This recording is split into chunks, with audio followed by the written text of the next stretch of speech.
আসিফ মাহমুদের বিরুদ্ধে বিএনপিকে উস্কে দেওয়া হয়েছে সিটি কর্পোরেশনে ইশরাককে বসানোর জন্য। আমি মনে করি ইশরাক এখানে এই জোর জুলুম করে তারপরে বসার জন্য ইশরাক ছ্যাঁচড়ামো করে তারপরে সিটি কর্পোরেশনে বসার মতো ছেলে না। সামনে যদি মেয়র ইলেকশন হয়, কোনো নির্বাচিত সরকার হলে সেইভাবেও তার যাওয়ার সুযোগ আছে। কিন্তু তাকে উস্কে দিয়ে তারপরে আসিফ মাহমুদের বিরুদ্ধে লাগানো হয়েছে। এই জায়গায় একটা বড় ভূমিকা পালন করেছে আসিফ নজরুল। আমি অনেক কিছু আপনাদেরকে কার সাথে কথা হয়েছে সেগুলো উল্লেখ করছি না। তবে এইটুকু আমি আমার এই তাদের সাথে কথা বলে যেটা দেখেছি যে আসিফ নজরুল ২ দিকে ঢোলের তিনি বাড়ি দিয়েছেন। এই পক্ষকে উত্তেজিত করেছেন, এই পক্ষকে বলেছেন তুমি এটা করো। সো সে সরকারে থেকে ইশরাককে বসতে দেবে না এটা যেমন বলছে, সে আবার ইশরাককে বলছে যে এই সরকারে সে নাম ধরে কয়েকজনের কথা বলেছে যে এই ব্যক্তি নাকি ইশরাককে বসতে দিচ্ছে না। যে কারণে বিএনপি তাদের বিরুদ্ধে এখন ক্ষেপছে। আমি সরকারকে বলবো অতি সত্বর ডিজিএফআই এর এই সোর্স আসিফ নজরুলকে দ্রুত সরকারের এই উপদেষ্টা থেকে বহিষ্কার করা হোক। বাংলাদেশের মানুষকে সজাগ থাকতে হবে। বিশেষ করে বিএনপির ভাইদের কাছে অনুরোধ, দেখেন সামনে নির্বাচন হবে, নির্বাচন হইতেই হবে। এটা ডক্টর ইউনূসও বলেছেন জুনের বাইরে নির্বাচন যাবে না। আপনাদেরকে এই সেনাবাহিনীর এই ডিজিএফআই এরাই নানান ধরনের কথাবার্তা বলে আপনাদেরকে উদ্বিগ্ন করার চেষ্টা করবে। আপনাদেরকে একটা সিদ্ধান্তহীনতার ভেতরে নিয়ে যাওয়ার চেষ্টা করবে।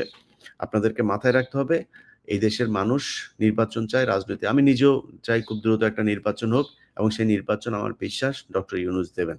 এবং ডক্টর ইউনূস এমন কোনো জিনিস করে যেতে পারবেন না যেটা বাংলাদেশের সরকার চায় না। আপনারা তাদের সাথে আলোচনা করুন। কিন্তু এই সেনাপ্রধানকে আপনাদের বুঝতে হবে যে এ হচ্ছে ইন্ডিয়ান মাল, আওয়ামী লীগের মাল। এই আওয়ামী লীগের মালের কথাবার্তা শুনে আপনারা সরকারের বিরুদ্ধে কোনো ধরনের উস্কানিমূলক বক্তব্য, কার্যক্রম কোনো কিছু করবেন না। এটাই আমাদের প্রত্যাশা। ছাত্র ভাইদেরকে বলব, ভাই দেখেন আপনাদের হাতে এখনো সময় আছে।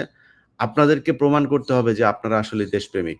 এই আসিফ নজরুল থেকে সরায় আপনারা যদি ৬ মাস সময়ও পান, এই ৬ মাসে দেখায় যেতে হবে যে না বাংলাদেশে আসলেই একটা ভালো কিছু আপনারা করে গিয়েছে। সেটার জন্য আসিফ নজরুলকে এখান থেকে সরাইতে হবে। আপনাকে খুব স্পষ্টভাবে কিছু জায়গা মানুষের সামনে পরিষ্কার করতে হবে। ১ম জায়গা বিডিআর এর বিচার নিশ্চিত করতে হবে। তাইলে বুঝবো আপনি দেশপ্রেমিক। আওয়ামী লীগের যেসব লোকজন এখনো ডিওএইচএস এ পলাতক আছে, যাদেরকে আপনি লুকিয়ে রেখেছেন, আপনার অফিসাররা লুকিয়ে রেখেছে, তাদেরকে বের করে আইনের মুখোমুখি করতে হবে। সেনাবাহিনীকে ম্যাজিস্ট্রেসি পাওয়ার দেওয়া হয়েছে, সারা দেশে সাঁড়াশি অভিযান চালান। অভিযান চালায় আওয়ামী লীগের লোকজনকে ধরেন। অস্ত্র কারা এতদিন অস্ত্রবাজি করেছে, মামলার আসামি কারা তাদেরকে ধরেন। আপনারা কোনো কিছুই করেন না। আপনি উল্টা বলছেন সরকার, আপনারা কি ব্যারাকে রাখা হয়েছে নাকি? আপনাকে ম্যাজিস্ট্রেসি পাওয়ার দিয়ে বাইরে রাখা হয়েছে। আপনি কারে দোষ চাপান? আপনি প্যারালাল গভর্নমেন্ট হিসাবে আপনাকে কাজ করার ক্ষমতা দেওয়া হয়েছে। আপনি এসে ইউনূসের উপরে দোষ চাপাচ্ছেন। যাই হোক, আমরা বিষয়টি নিয়ে প্রচন্ড রকমের উদ্বিগ্ন আমরা নিজেরাও। সো আমরা দেশবাসীকে বিষয়টা পরিষ্কার করার চেষ্টা করেছি আমি আমার জায়গা থেকে। আশা করি আপনারা বুঝতে পেরেছেন। সবাইকে সজাগ থাকতে হবে প্রতিটা মুহূর্ত পর্যন্ত। যতক্ষণ না পর্যন্ত বাংলাদেশে একটা নির্বাচিত সরকার না আসছে এবং সেই সরকারের নেতৃত্বে যারা থাকবে তারা যতক্ষণ স্যাটিসফাইড না আমি যদি ছোট করে বলি যে তারেক রহমান দেশে যায়নি এখন পর্যন্ত। কেন যায়নি? আপনার কি মনে হয় তারেক রহমান ইউনূসের ভয়ে যায় নাই? এই সেনাপ্রধানের ভয়ে যায় নাই। তারেক রহমান আপনাদের কাছে ভাই, অনেকের কাছে আমার মনে হইতে পারে যে আমি এখন হয়তোবা আপনার কারো পক্ষে, ভাই আমি কারো পক্ষে যে কথা বলি না এটা কয়দিন মানে যখন একজন আজকে বলেন তার পক্ষে বলি, পরশুদিন বুঝতে পারেন যে না, এ তো আসলে এর লোক না। সো আশা করি দিন শেষে বুঝতে পারবেন। ভাই বিশ্বাস করেন, বাংলাদেশে যদি নাকি একটা নির্বাচিত সরকার আসে এবং সেটার প্রধান যদি নাকি তারেক রহমান হন, আমি আপনাদেরকে কথা দিলাম, মানে আমি আমার নিজের জায়গা থেকে আমি যতটুকু বুঝতে শিখেছি তারেক রহমানকে, বিএনপির বিগত দিনে যে সরকার ছিল তার চেয়ে অনেক ভালো কিছু একটা দেখবেন। আমি আপনাদেরকে কথা দিলাম। যদি নাকি খারাপ কিছু দেখেন, যদি অন্যরকম কিছু হয়, লুটপাট হয়, তারেক রহমান বিদেশি কোনো শক্তির হয়ে কাজ করে, আমি বললাম আমি ফার্স্ট পারসন হব যে কিনা আপনাদের সাথে দাঁড়াবো। তারেক রহমানের বিরুদ্ধে দাঁড়াবো। কিন্তু আমি এখন পর্যন্ত তারেক রহমান সম্পর্কে, তারেক রহমানের এখনকার যেই তার চিন্তা ভাবনা, তার যেসব মানুষজনের সাথে তিনি এই রাষ্ট্র নিয়ে কথা বলেন, আমি সেটা থেকে আপনাদেরকে বলছি যে তারেক রহমান একটা ভালো কিছু আপনাদের সামনে, এই এখন আপনি যে বিএনপিকে দেখছেন, বিএনপি এরকম থাকবে না। বিশ্বাস করেন এরকম থাকবে না।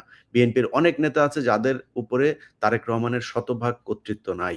যে কারণে অনেক কিছু তিনি করতে পারছেন না। চাইলেও অনেক ব্যাপারে তিনি এখন নিশ্চুপ থাকছেন। তিনি দেশে ফিরলে সেটা দেখতে পারবেন।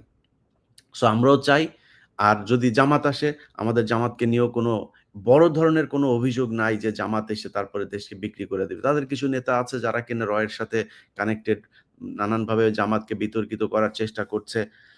তো এটার ব্যাপারে আমার আ কোনো আপত্তি নাই। তারাও যদি আসে আমি মনে করি দেশ নিশ্চিন্ত একটা জায়গায় যাবে। যারাই ক্ষমতায় আসুক, বিএনপি কিংবা জামাত কিংবা এনসিপি, আমি মনে করি যে এই দেশ একটা ভালো জায়গায় যাবে। সো সেই দিন পর্যন্ত বাংলাদেশের প্রতিটা মানুষকে নিরাপত্তা প্রহরীর মতো এই দেশকে পাহারা দিতে হবে। আমরা আছি, ইনশাআল্লাহ এই দেশ ভারত, চীন, পাকিস্তান, আমেরিকা কোনো দেশের কাছে নতজানু হয়ে তারপরে থাকবে, এটা আমরা কখনোই ইনশাআল্লাহ হইতে দিব না। সবাই ভালো থাকবেন। আল্লাহ হাফেজ।